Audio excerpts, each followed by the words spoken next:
boy, you all know what that sound means. It's time for another episode of the Healthy Schmelthy Star Wars Roundtable. This time of Episode 8, The Last Jedi. Also coming up, I'll share a positive news story, guaranteed to chipper the pants off your non-chipper booty, and also a healthcare legislation status update.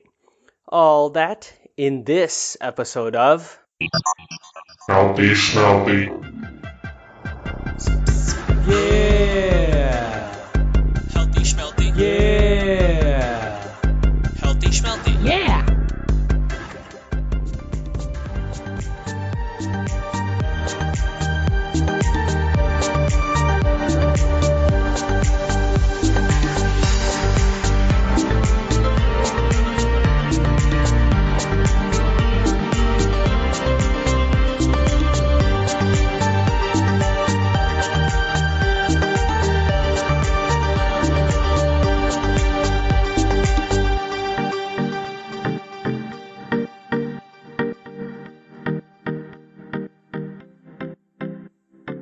Welcome to Healthy Schmelthy. I'm Rishi B, your public health master of ceremonies. A quick note that music for today's episode is courtesy DJ AG, who creates great remixes of many popular show tunes like the Pirates of the Caribbean and the Harry Potter soundtracks. The song that you just heard is the Force Theme remix. For more DJ AG, find DJ, the letters A, then G, on YouTube and Facebook. And find the link for all of that and the song at the show notes for this episode. That's at rishibee.com, RISHIBEE.com.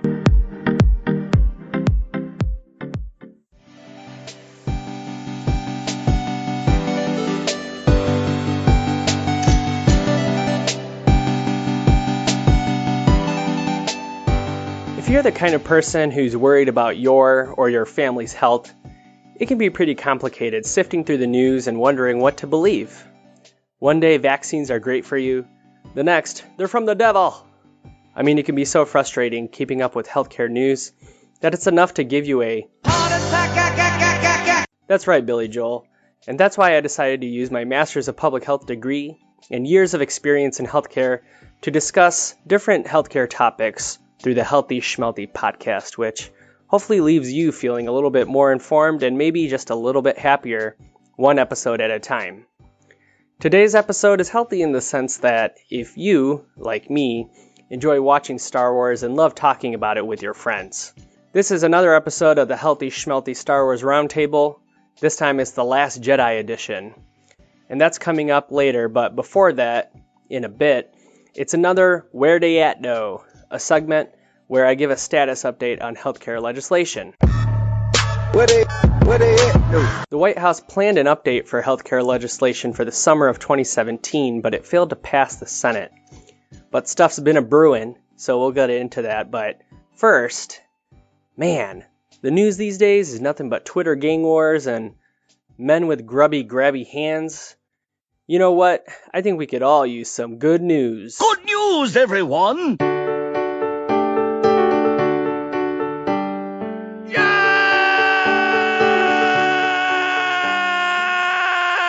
Why, thank you, Professor Farnsworth and Yelling Guy.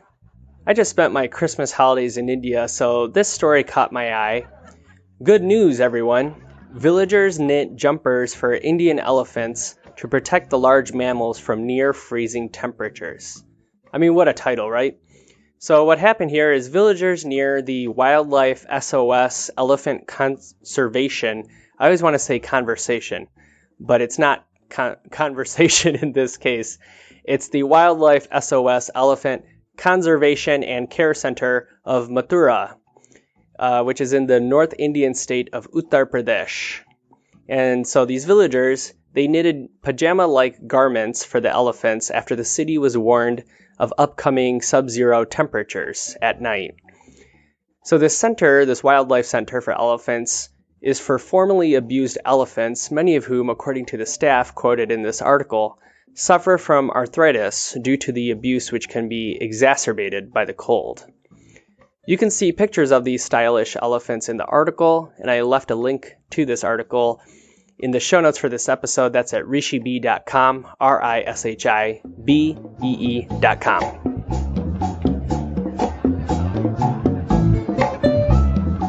Ah, what a fantastic feel-good story, am I right? I'm feeling so good now. How about you, E40? Yep. Great. And you, Young Thug? Yeah! Perfect. E40 and Young Thug are feeling good, you guys, so we can all carry on with our lives guilt-free and on to the next segment. But first, a quick note that all episodes of Healthy Schmelthy can be found at rishibee.com, podcast catcher apps like Stitcher and Pocket Casts, and YouTube. And you can stay connected with the latest healthcare news by liking the Healthy Schmelthy Facebook page. That's just at Healthy Schmelthy. Or you can also follow at RishiBH on Twitter. Okay, so the White House plus Congress and the Senate just passed a tax bill entirely through Republican support, but there's some buzz that suggests some of the Republicans only voted for the tax bill in return for a promise to once again tackle healthcare, which the Senate wasn't able to successfully address in the summer of 2017. So it's a fair question to ask, what's the status with America's healthcare now? I mean, where are they even at though? Or, as T.I. would ask, Where they at though? Where they at though? Where they at though?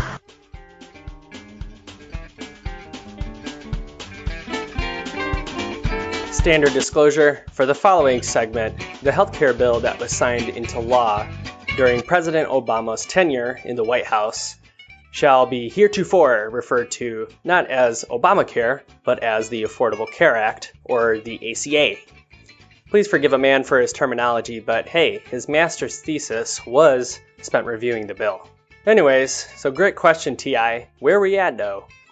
Well, here we go. Congress proposed a bill early in 2017, and that's a healthcare bill that made it through Congress. So then the Senate had to come up with a bill that combines both what the Congress passed, but then also senatorial edits. And that would have gone through, and Trump probably would have signed it, but the Senate bill failed to get enough Republican votes. And there was a big moment when John McCain famously voted no. So in lieu of a bill, the White House changed the subsidy program for insurance companies. So in the most recent healthcare open enrollment period, many insurance companies didn't even offer insurance through the healthcare exchanges. So President Trump and some vocal Republicans, they saw this in combination with rising premiums and spiked out-of-network rate hikes as spelling the death of the Affordable Care Act. Oh my God.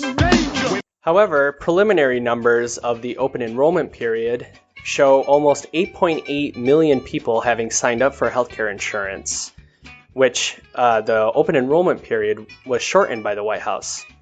So this number is almost 100% of the number of people who enrolled last year, and this happened despite uncertainty with the healthcare system. The 8.8 million number also includes more brand new enrollees than previous enrollment periods. So brand new, never got healthcare insurance before, that number is the highest it's ever been. A quick note here about the 8.8 million, that number doesn't count everything and excludes certain states that got extensions for their open enrollment periods. So the total number is likely to exceed. So all this support for the healthcare system, despite insurance companies and the public questioning the rockiness with America's current healthcare system. Does all that sound complicated to you? You know, it has to be complicated to everyone. And despite him being a pretty stable genius, I gotta believe it's complicated for Trump too, because as the man himself said, it's an unbelievably complex subject. Nobody knew that healthcare could be so complicated. And we haven't even gotten to the healthcare mandate yet. As a quick refresher, a major part of the ACA was a tax on individuals who don't purchase healthcare, and that was called the individual mandate. The Republican tax bill, which just passed recently from the Senate, will make it unnecessary to enforce the individual mandate, but the mandate will still be a legal requirement. So it could be that in the future, the mandate returns.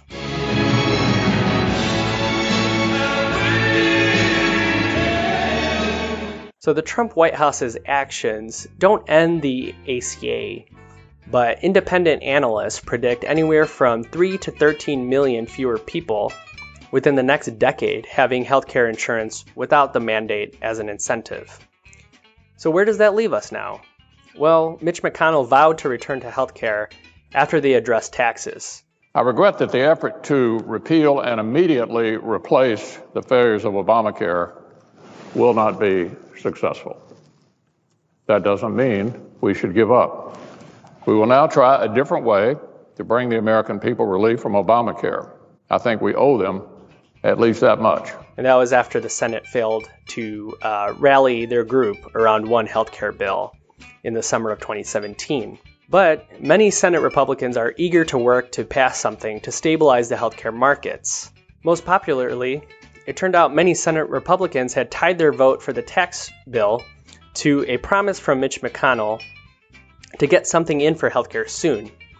Like Susan Collins, a Republican senator from Maine, she threw some shade at Mitch McConnell when she thought he was reneging on their deal. Oh man, she was all guns blazing like Dr. Dre. Now you wanna run around talking about guns like I ain't got none.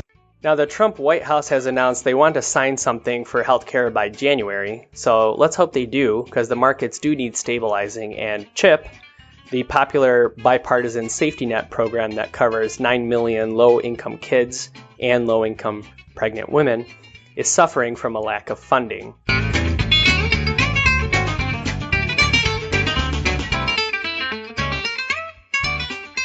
Alright, so TI, that's Where Dey At. I did a lot of hunting around for this information, and I feel satisfied that I've summarized the government's current status with healthcare legislation pretty well. I got a question for you. Is you happy? Well, now that you asked, TI, not particularly, but I am forever hopeful. Call me an optimist, call me a dreamer. Just make sure you call me for breakfast. Okay, it's time to switch over to Star Wars: The Last Jedi. My friends Karthik Bradley and Bradley Crandall, both big fans of the Star Wars franchise, joined me to talk about their feelings on this latest addition to the franchise post-Disney purchase. That's Star Wars Episode 8, The Last Jedi.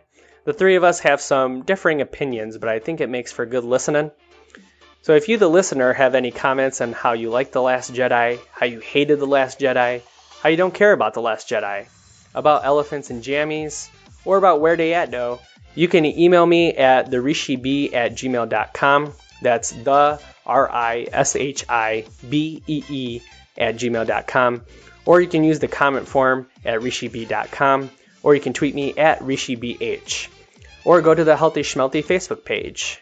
Okay, everyone got your lightsabers out? Wow. Okay, it's time to get into Star Wars: The Last Jedi.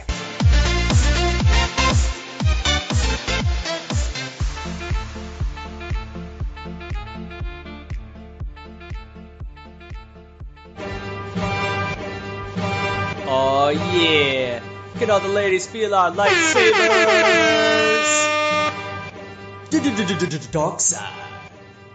Sith rap, Sith rap, Sith rap, Sith rap, Sith rap, Sith. Watch out, the Siths are coming at ya. Look for us with this lightning thunder. Yeah, send it how you like us now. We make all the R-droids go. Tell Jabba, Greedo, Wampa. Tell that little imp lurking in Dagobah. Death Stars making kills, showing off my Sith skills. Vader, I have a scratch on my back. Could you use the force for that? Just one Sith to Sith, Sith to Sith. Hey Luke, give me a hand with that. Yo rebels, it's a trap.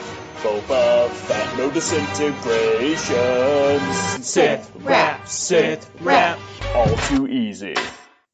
Alright everyone, we're here with the Star Wars Roundtable, the Last Jedi edition. Not the first Jedi edition, in case you're confused, but the last. And I'm here with... Middle? Yeah. I don't know about the middle, but we're here at the last one.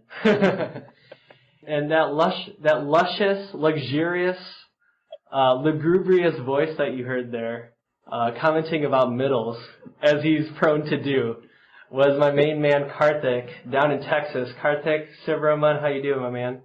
I'm doing fine. How about you? Yeah, I'm doing all right. Karthik, the my Sith rap co-rapper. And I'm also here. I'm joined today by Bradley Crandall. How you doing? Good. Yourself as well? Doing all right. And so we're here, almost fresh. I'm fresh off the press with my viewing of The Last Jedi. I saw it once. The entire country of India had a conspiracy to keep me from watching it. So I had to wait till I was away on my vacation. Karthik, I know, had a conspiracy from his newborn child, right? That was keeping you? Well, more so that my mom would have flipped her shit if I had seen it without her. And so I had to wait to see it with her. I have no things to do, obligations, yes, and I saw opening night. Family ties. No family, no friends. Look at this bachelor over here. No family, no time, nothing to tie me down. Okay, well, thank you all for joining me. So just a note to the audience, this is going to be spoilers. There's nothing spoiler-free. Everything spoiler-free was everything that was just said. So we're going to start things off with uninterrupted takeaways so everyone just kind of knows where the three of us are coming into this discussion of the movie. So, Karthik, you have 2 minutes. The table is yours. What did you think of The Last Jedi? After watching it, I do like the movie, but the criticisms that people have of it are completely valid.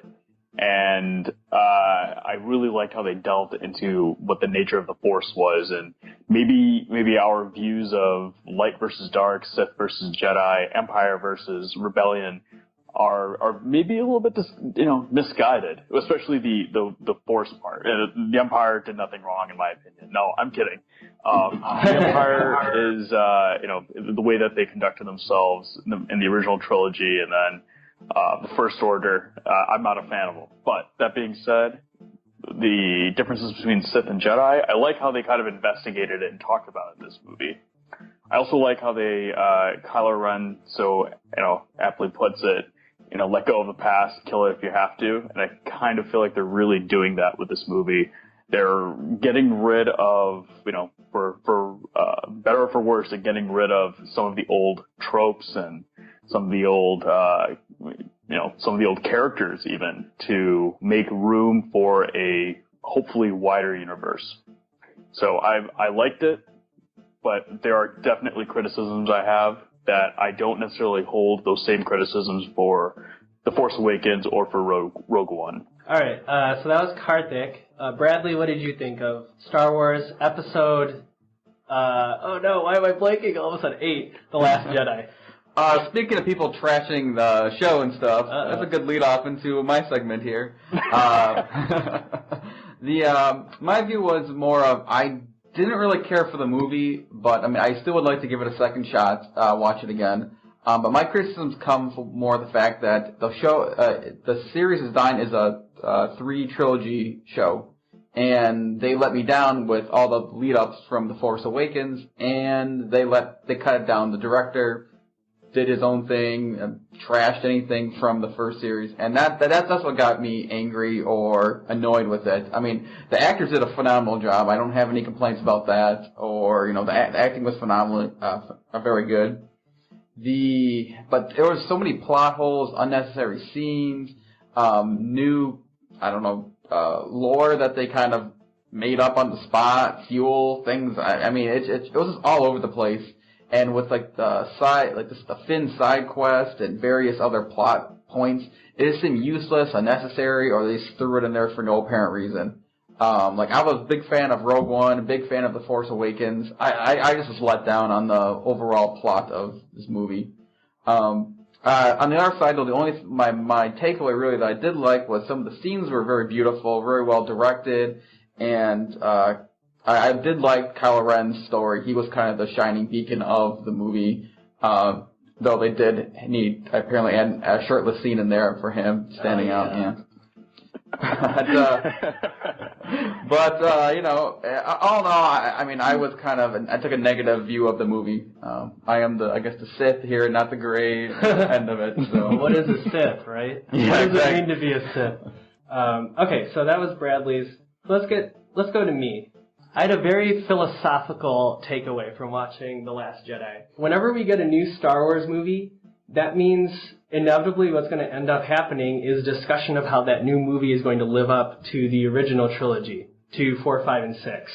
That leads to the question, how can anyone live up to episodes 4, 5, and 6? And the answer to that is maybe no one can. Maybe not even George Lucas himself can.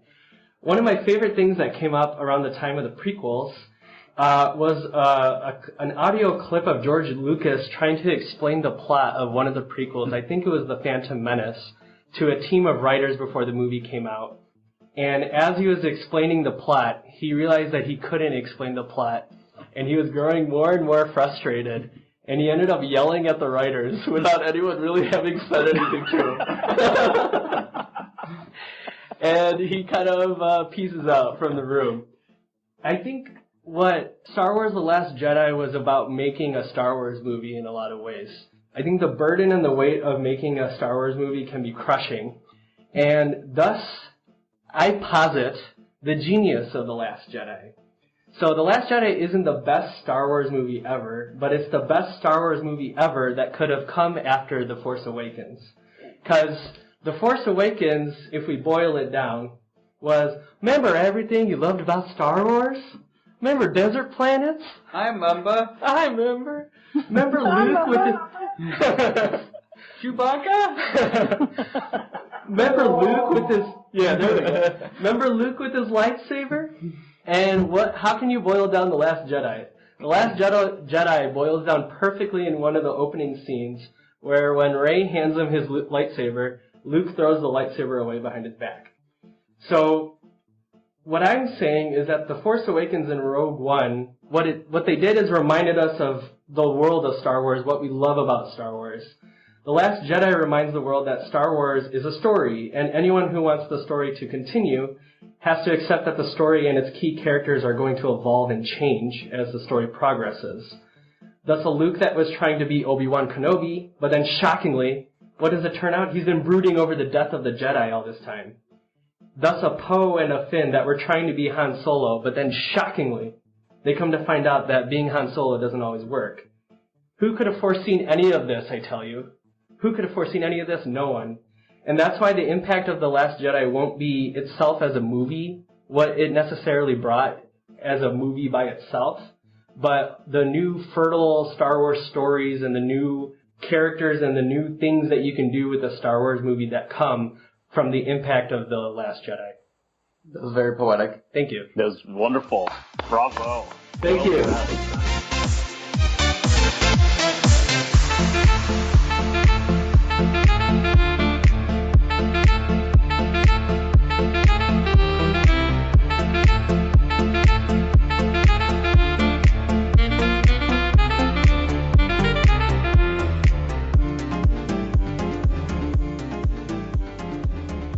So one thing that I think Karthik you mentioned was some of the criticism of Rian Johnson that came out after. He's the director. And, I wasn't too surprised, but maybe that's because, I've seen Rian Johnson's previous films. What has he done? I'm not that familiar. So the one that he did that was really good, and the name, I think it's called Brick Brothers, with Joseph Gordon-Levitt and Mark Ruffalo. He did Looper also, and I was really, really a big fan of Looper. The tool that he kind of seems to use in all of his movies is like a serious story, but then kind of squeezing in humor amongst the serious story. That seems to be like kind of his trend. So I wasn't too surprised by some of the humor, but I have to say that I think the humor of The Last Jedi was both its strength and its weakness. I enjoyed it. And when I think back on the movie, I remember fondly some of the humor. One of the best parts that had my wife and I laughing, they do like a cutaway scene back to General Hux's ship. The Segway it zooms in on something that looks like a ship, but then it turns out to be an iron. I love that part. That was like so hilarious. The thing I want to point out with the humor that differentiated from the other movies was that it consisted mainly of droid humor in the previous ones. They were the comic relief. In fact, New Hope, the whole point of having C-3PO and R2 was just for almost comedic relief here and there. I mean, even The Force Awakens had BB-8 as, the comedic relief. And they had a little bit of Finn and everything there. But this one, they kind of went out a little bit out of their comfort zone, in my opinion. A few of them were a little over the top. Yeah. The on hold scene I found annoying. Like, they have on hold, they're familiar with this, and do they have phones that do that? Yeah. I thought that was kind of might have been forced, but I thought that was a cool throwback to Han talking from the prison room in the Death Star to the reinforcements and hi, how are you? Oh, reactor leak, very dangerous. We got to everything's okay here. Boring conversation anyway. Cool subtle throwback. And I felt like they were, in a different timeline, in a different universe. This could have been worthy first movie reintroduction back into a new trilogy. It almost felt like there was like some funny throwbacks or cool throwbacks to the original trilogy. For instance, Luke, Rishi mentioned Luke throwing his lightsaber away. He's done that before. He did that in The Return of the Jedi, where he, instead of killing Vader, he throws his lightsaber away and says, "I'm a Jedi." My biggest thing, though, you kind of mentioned, both of you guys actually mentioned it, were you saying it was a good movie after The Force Awakens? Well, Karthik was saying that, maybe it should have been the first one. And that's my biggest gripe, was that if you have a first movie and it's a trilogy and you set it up, why would you destroy any plot points you had or things you left off? Where I think I would have liked The Last Jedi a lot more if that was the first in the series. If we would not have The Force Awakens and this one started, it would have set the tone as something different. And, the story pieces that left off, like, now Luke's like a ghost now? Oh, that's cool. I'm excited to see what he does in the next movie. Instead of me complaining, why did they just forget everything that happened in the first movie? And that's my thing. It would have been a good an episode 7 movie, but it was a terrible number 8 movie. Well, I don't see what they destroyed, I guess, because they continued some of that, right? Well, I mean, they Snoke, what was he? We don't know. He's gone. We think Snoke is dead. Yeah, I mean, I guess I can kind of see what you guys are saying, but what I really took away from The Force Awakens is like kind of a fear to like do new things. I don't think any of us would disagree that we want new from Star Wars, right? In some ways, I feel like the same people who were complaining that The Force Awakens was a copy of New Hope with a 3D printer, with a new modern 3D printer, are the same people who are complaining that The Last Jedi was too new. And you can't have it both ways. Yeah, and this is my problem with fanboys.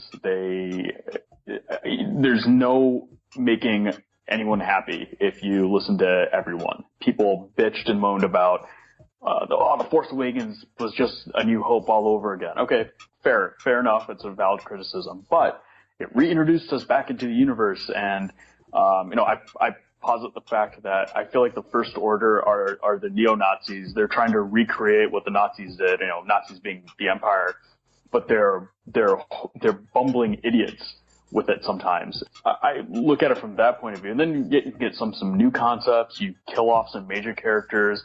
Han Solo, and then in this movie they kill off Luke Skywalker. And fanboys, I can't believe they killed Luke off. Oh, this is bullshit. I don't want to watch this trilogy anymore. Well, what do you expect? Luke is like 60, 70 years old, and Mark Hamill doesn't want to be in the Star Wars movies for the rest of his life. Right. I think he does, actually. He's probably the biggest Star Wars fan out there. Well, just a quick thing, since we're talking about Mark Hamill. So I read a really interesting piece in a British magazine, film magazine, that was about The Last Jedi before it came out. And a couple of takeaways that I got from there that I thought were interesting. Mark Hamill was talking about how after the prequels came out and then there was all that backlash against the prequels, that just kind of reinforced a lot of what Mark Hamill and Carrie Fisher and Harrison Ford thought about after they were done with Return of the Jedi was that they were done telling a story. They finished a story. There was a beginning, there was an end. There was also a middle, Karthik. Don't ignore that middle. That middle is my favorite. Yeah, and they were queasy coming back because just because the fans seem to have overtaken the Star Wars from the creators in a way. Another little note here that Mark Hamill and Daisy Ridley, who played Rey, they didn't like their scenes on Luke Island there.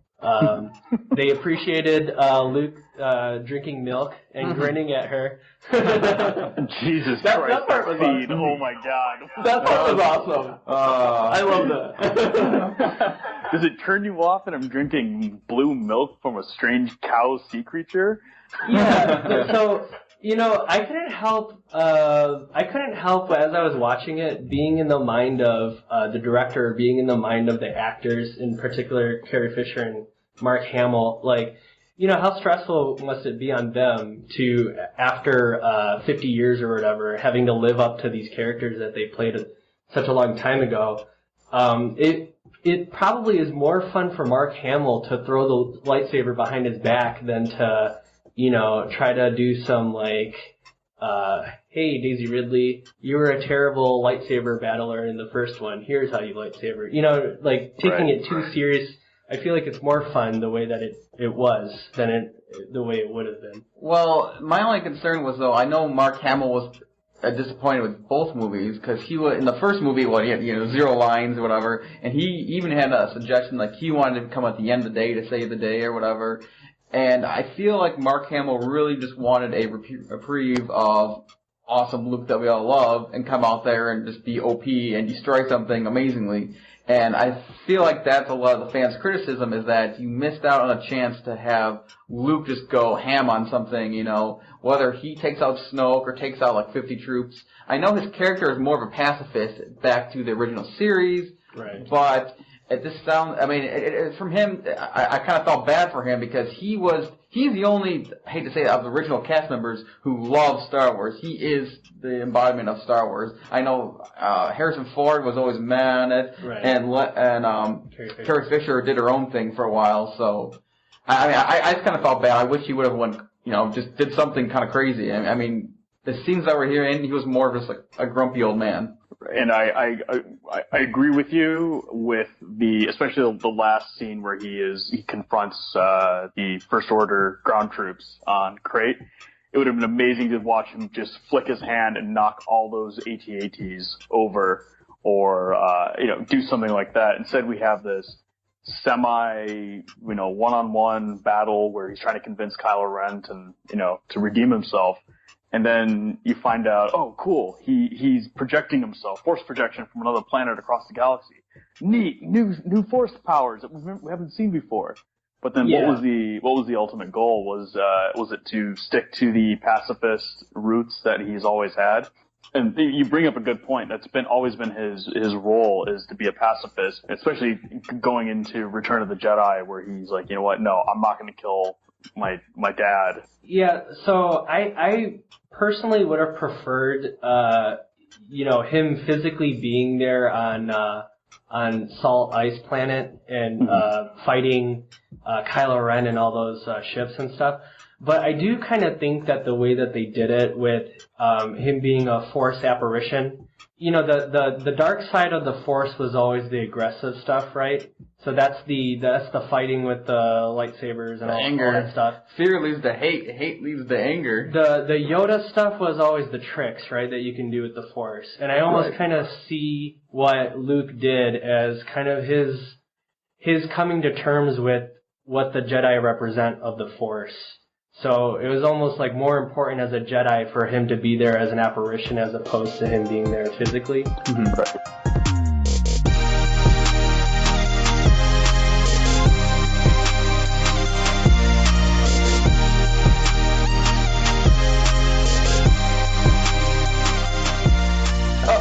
I was just about to talk how much I liked the Yoda scene, the apparition scene. So the Yoda scene I really liked, but what I didn't like is the potential if Yoda himself called down that lightning, Mm-hmm. I think that gives too much power to the Force Ghost. But one thing that I was thinking about was, did Yoda really call down the lightning, or was that Luke? Because I was thinking back to New Hope at the end. Obi-Wan Kenobi is just talking to Luke, but Luke was the one who actually pressed the buttons that shot the bullets into the death. Proton torpedoes, dude. Come on. Yeah, I was excited just the fact that Yoda hit someone in Spirit World. You know, an apparition could touch something. That's the first thing we've ever seen a ghost who can touch someone or interact with the world. So did you not see Demi Moore and Patrick Swayze do their thing in the podcast? Come on, no. I knew that was a Star Wars movie. I agree. The whole idea of a Force Ghost was not really introduced until they mention in in Revenge of the Sith, where Yoda says in passing to Obi-Wan, "I've been talking to Qui-Gon Jinn, and I'll show you the ways of longevity through the Force." So I think this whole idea of what a Force Ghost can do, I hope they kind of flesh that, quote unquote, flesh that out in the third or in Episode 9. I really actually liked the Luke Island scenes where he shuts himself off and he cuts himself off from the Force and sends himself into exile, just like Obi-Wan did, just like Yoda did.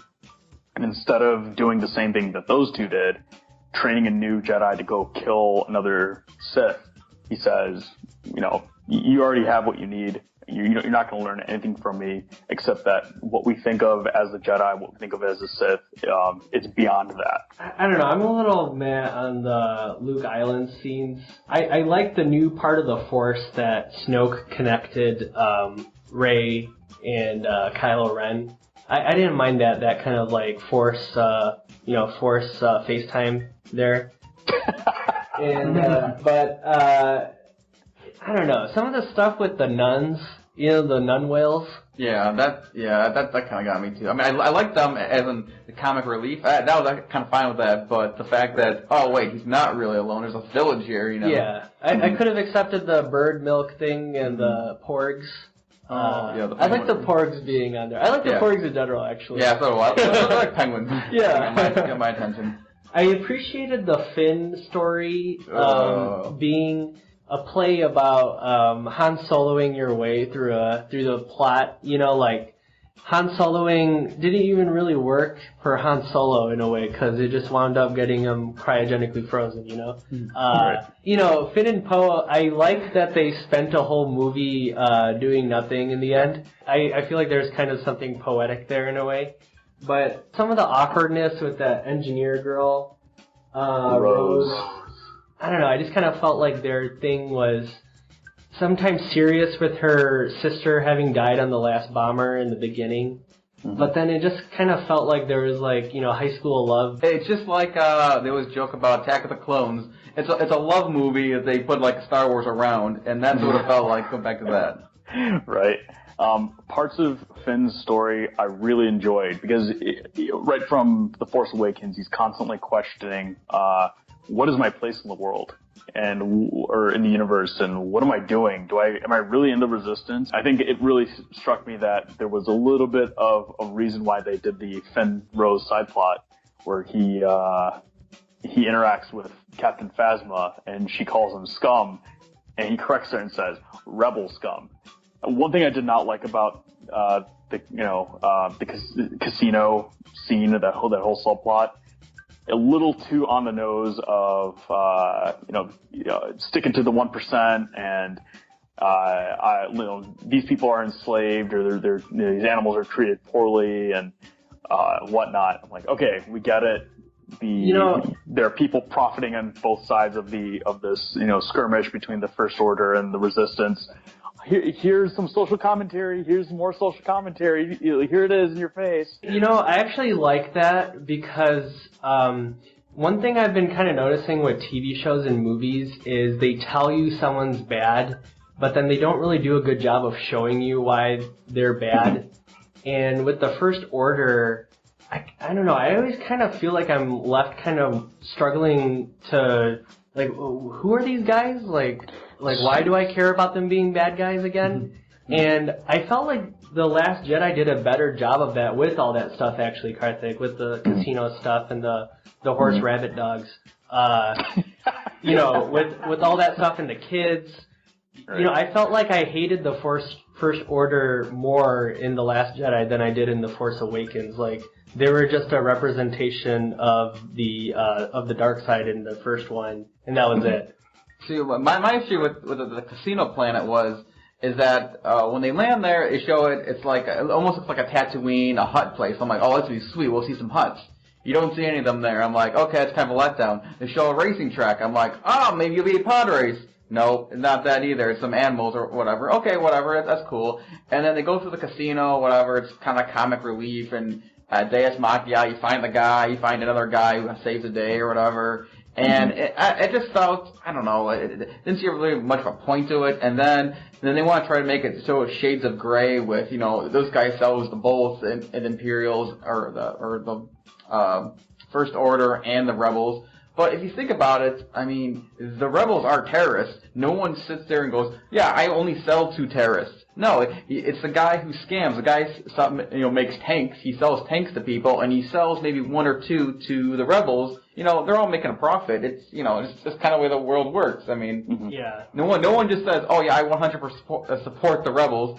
You know, well then that makes you an enemy of the state, and then essentially you get annihilated. My biggest problem with even The Force Awakens in this is that I have to give props to George Lucas, where he made it seem like a universe, and it was super big, many planets or whatever. When you get to The Force Awakens, and especially Last Jedi, like you said, I have no idea how big the universe, what's going on. It's literally like a planet, and so it's like, is this a universe battle going on, galaxy, or is this like literally just some kids in a parking lot shooting, BB guns at each other? No, what is going on? And I think to really speak to that, the worst plot device was the fuel. The fuel and the fact that the First Order is so inept that they can't jump in more cruisers. Thank you. To fight to the other side, to the front end of the small battle group that's falling apart, Resistance battle group. What is that? It's complete bullshit. Like I could accept the concept of running out of fuel. But, and I would think that the resistance would be small and, reinforcements didn't come in. But how did the First Order not just, call in all their First Order, all the orderlies of the First Order, and just kind of, swamp the resistance? If that's it, send everything you got. Yeah. You got 3 ships, Right. So if we assume that this movie takes place immediately after Starkiller Base is destroyed, which I can assume that it's, within the relative time. They announced that. Well, they're still leaving that planet that they were on at the end of The Force Awakens. They were evacuating at the very beginning. That's worse. So we can assume that's a definite thing. So I can understand. Yeah. Oh God, it's going to be a week or a few days before we can get any reinforcements. The only thing we can call in is this dreadnought. So let's just call this dreadnought in. Is that the extent? The First Order is truly inept as a fighting force. And I like to bring up too is that the beginning, the dreadnought scene. This is kind of a little nitpicky thing, but when they bomb it and Poe gets demoted and stuff. It's a general sign thing. If you take out a dreadnought and lose 4 bombers and a handful of fighters. That's a win. I mean, the Rebel Alliance would have taken it any day to destroy a Death Star or whatever or anything. Right. I mean, I'll lose 4 bombers and a handful of things to take out a capital ship any day. I mean, those are just great. That's actually a fair point because when they got rid of the Death Star in New Hope, they lost all of everything. They lost all their fighter pilots. Even in Return of the Jedi, when the last machine, they lost capital ship after capital ship, and there's just. So I guess we are discussing what is the correct ratio of ships to. Yeah. I needed a counter at the top left of the movie. Let me get my armchair general out right now and do it. I like to point out too is that the whole they took out the dreadnought and they jumped away and the whole point of they had to destroy that ship because they could destroy them super easily because that gun's super long range or whatever. it took away the point of why would you demote Poe? Because if this thing would have been tracking you. If they pulled that force back, you'd have died 20 minutes in the movie because in that first hyperspace jump, that ship would have wiped you out because it had that big gun. Also, apparently lasers have a range. Right. Lasers don't go on into infinity. The friction in space slows it down. You know how it works. Yeah. Right. See, okay. This is nitpicky. Yeah. You know, this stuff for some people could probably ruin the movie, but I don't know. I still see the philosophical benefits.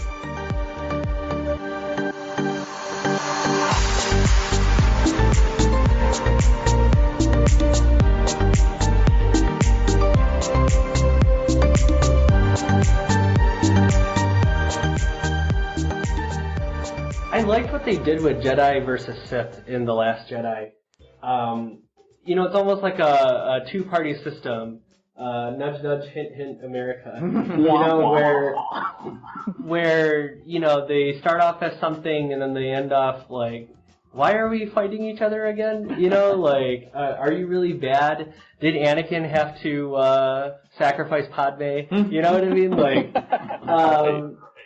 so I actually kind of enjoyed the quote-unquote killing of Snoke because, like, I don't, you know, this whole trope, in particular with Star Wars, when we talk about tropes in Star Wars, you know, we always need, like, an old white guy in the corner jerking off and saying, do it. You know what I mean? Like, I love Palpatine.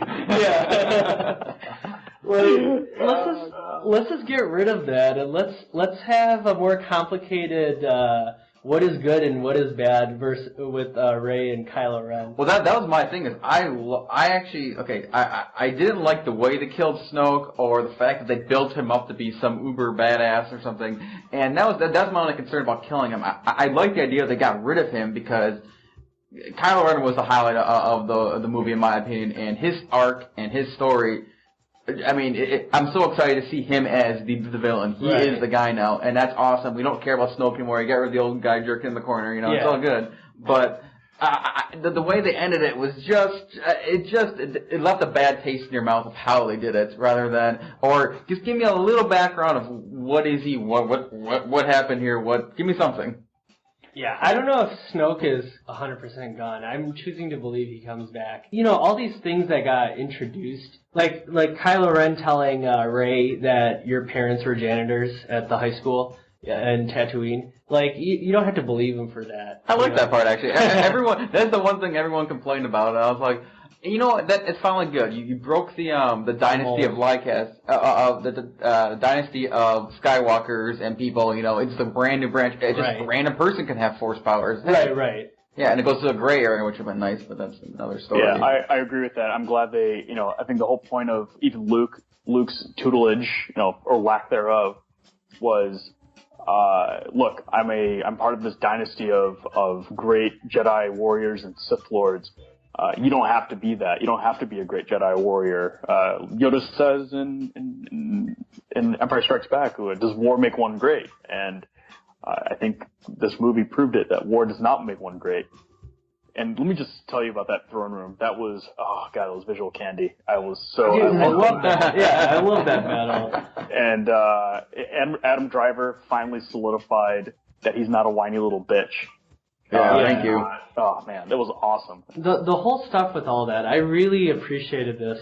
That, you know, Kylo Ren, he destroys his Darth Vader mask. You know, he doesn't need to talk like a cool guy through a walkie-talkie. You know, Rey leaves Luke. You know, she's gonna find her own way. You know, Kylo Ren kills Snoke. Luke / Yoda destroy the temple. You know, this is all stuff that we're all holding on to, I feel like. But see, I think should have been in either episode 7 or 9. And so that's my only thing. But, you know, because you end it. But doesn't that make you excited for what's coming in 9? You have no idea what's going to happen. Yeah, I have no idea, yeah. Yeah, exactly. Yeah. Are you more excited by that than looking forward to Snoke versus whoever? Snoke for someone could have been pretty sweet, though. But it still could be. Yeah. But I like not knowing more than I do, like... Yeah. Don't just tell me it's a juicy steak. Tell me it's I don't know. Tell me it's a steak of some random meat. Mystery meat steak. And I want to pose something to you guys. Didn't Kylo Ren just fall into the same trap that the Sith always fall into?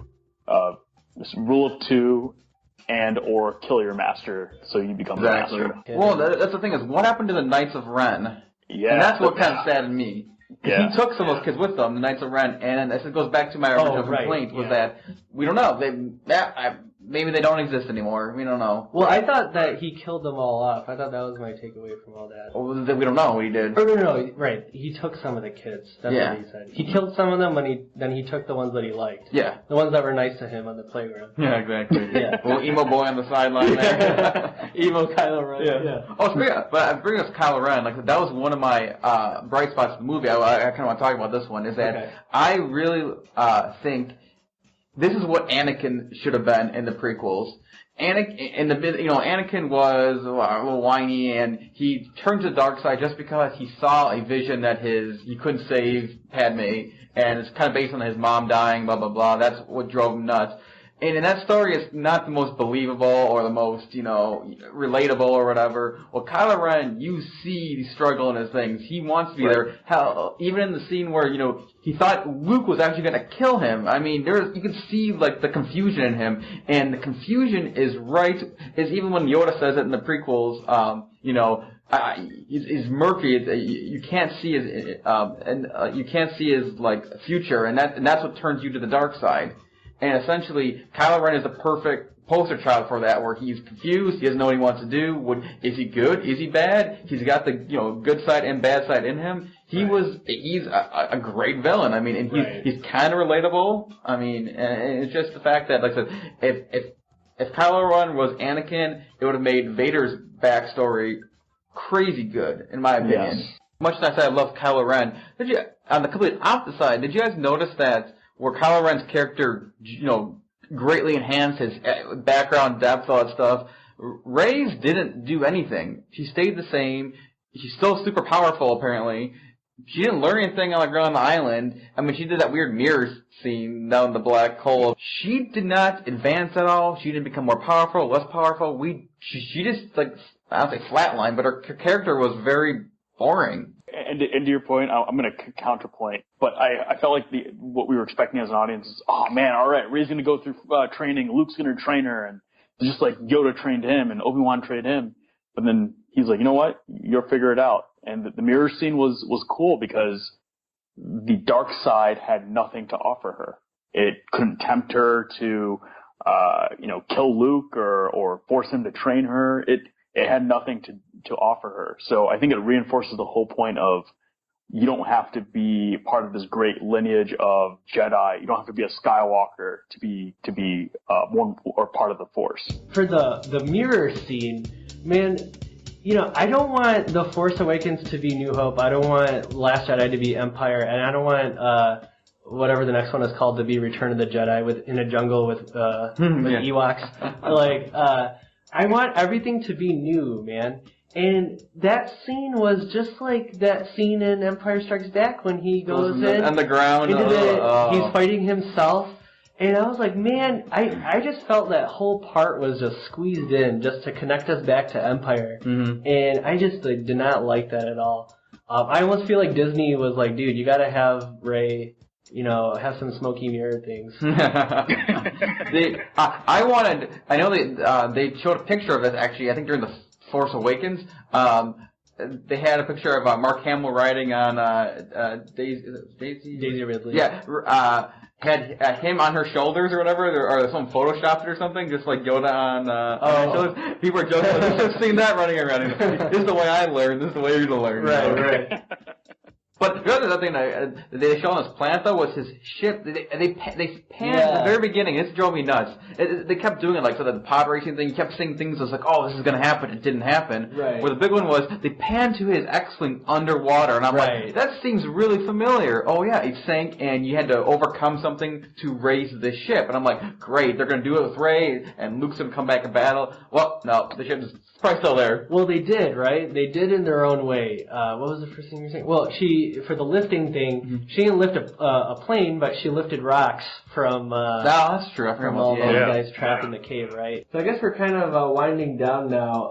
I still like the movie. I'm gonna have to rewatch it though, just to make sure that I like it. In my evolution with how I felt about The Last Jedi, I first really liked it, and then I didn't like it at all because I felt it was too humorous. And then once I started ruminating and I was contemplating about the movie and what it meant for the Star Wars franchise, I ended up liking it a lot more after that. So that's kind of where I'm at right now.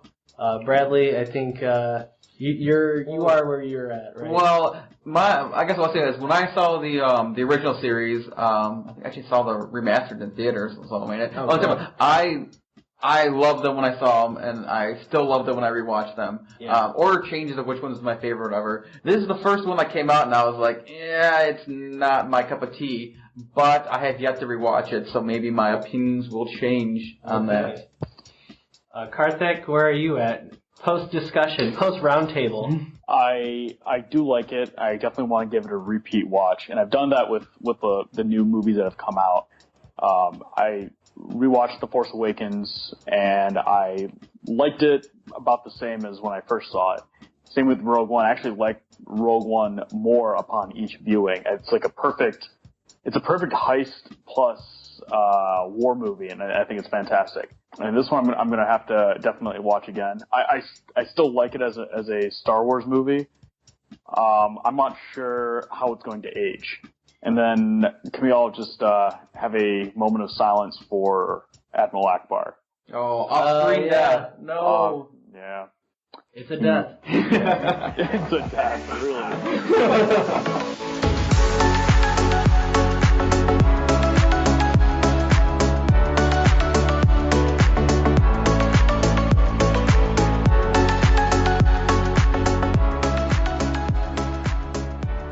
All right, thanks everyone for listening, and many thanks to DJ AG for the good vibes. Hey listener, if you dig DJ AG, make sure to check out their YouTube and Facebook page, links to which are at the show notes for this episode. That's at rishibee.com, RISHIBEE.com. If you have any comments, make sure to email me, therishibee@gmail.com, or use the comment form at rishibee.com. Hey, thank you all so much for your listening. Hope you're feeling healthier, and maybe, just maybe, even a little healthy schmelthier.